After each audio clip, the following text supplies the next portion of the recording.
Dima Hasao is slowly recovering from the damages inflicted by floods and landslides. While the government has ensured that nothing falls short in dealing with the crisis, the affected people are still in a state of panic and uncertainty regarding the future. Our colleague Swadeep Hasamsa, despite all odds, travelled to Gilgal village adjacent to Molhoy in Haflong, where nature's fury has left a trail of devastation. Around 65 houses were damaged during the calamity, forcing residents of Gilgal village to vacate their homes. Although there is a let-up in the weather conditions, the Gilgal residents are apprehensive that they will lose their land and houses in no time. Visuals also clearly showed that the houses in Gilgal are in a precarious condition. Let's have a look at this ground coverage by our Dima Hasao correspondent, Swadeep Hasamsa. अभी क्या कर रहे हैं, कैसे करा, और ये सब जो घर है हम लोग देखा, जो सब आदमी बैंक लोन क्या क्या करके, तो उन लोग क्या होगा अभी, अब क्या सोच रहे हैं अभी? क्या बोलेगा, हम भी ये भी सोचता है। कोई तो बैंक लोन से लेके घर बनाया है और कोई तो क्या क्या करके बिजनेस करके भी बनाया है, लेकिन सब तो घर तो इधर का सपोज गिलगल में तो 160-70 प्लस तो चला गया। दूसरा जगह में भी कितना तो घर सब चला गया, आधा आधी बोलो ऐसे चला गया। तो कैसे करेगा, इसमें तो हम लोग का सरकार देखता होने से तो वो लोग देखने से तो मदद तो मिल जाएगा। तो अभी भी क्या हालत है, हम लोग तो कुछ हम लोग का मांग है, मैंने हम जो दिल का बात बोलेगा, एक ठो जहाँ 1,50,00,000 एक घर में देने से भी तो कुछ इधर में घर बनाने का लाभ नहीं है। इसका बदली में सेंट्रल गवर्नमेंट से जगह ज़मीन देने से सेफ्टी भी होगा, और जितना आदमी लोग जहाँ में रहेगा, मेरे साथ में भी पैसा अगर होने से भी घर इधर में तो और बनाने का हिम्मत नहीं है, कोई बनाने नहीं सकेगा।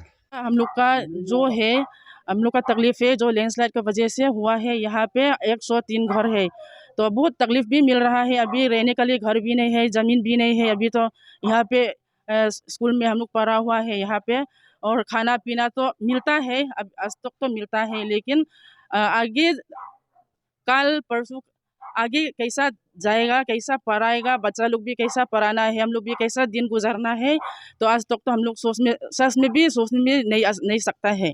इसलिए हम लोग का मांग है जो सरकार से ज़मीन हम लोग के लिए कुछ ना कुछ तो देगा, और हम लोग का रहने के लिए घर भी दे देगा। लेकिन ज़मीन अगर दिया भी है, लेकिन बनाने के लिए भी तो कुछ पैसा का ज़रूरी होगा, वो भी हम लोग का मांग है।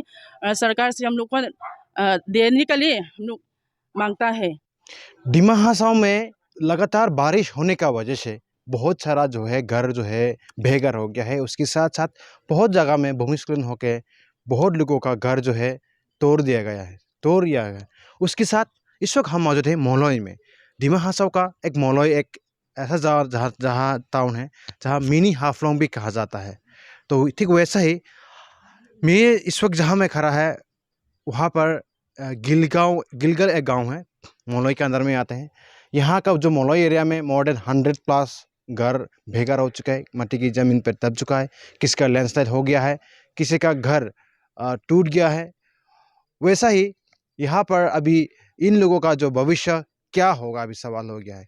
जो 100 से भी ज़्यादा घर जो है डैमेज हो गया है, ख़राब हो गए। अभी वहाँ पर फिर से अगर सरकार की तरफ से भी अगर मदद करते भी है, या पर वो फिर से घर बनाना भी चाहे, तो वहाँ पर घर जो है बनाना बहुत ही मुश्किल हो गया है, क्योंकि ये ज़मीन एक हिली एरिया है और उस हिल जो है हिल गया है, और यहाँ पर रिकन्स्ट्रक्शन करने का भी सोचते हैं भी है, तो फिर भी बहुत ही तकलीफ से या फिर रिकन्स्ट्रक्शन होगा और करना भी यहाँ पर मुश्किल होगा। कुछ लोगों का ये भी कहना है कि यहाँ पर इन लोगों का जो है रहना मुश्किल हो गया है, रह ही नहीं सकता है यहाँ पर, इन लोगों का फ्यूचर नहीं है।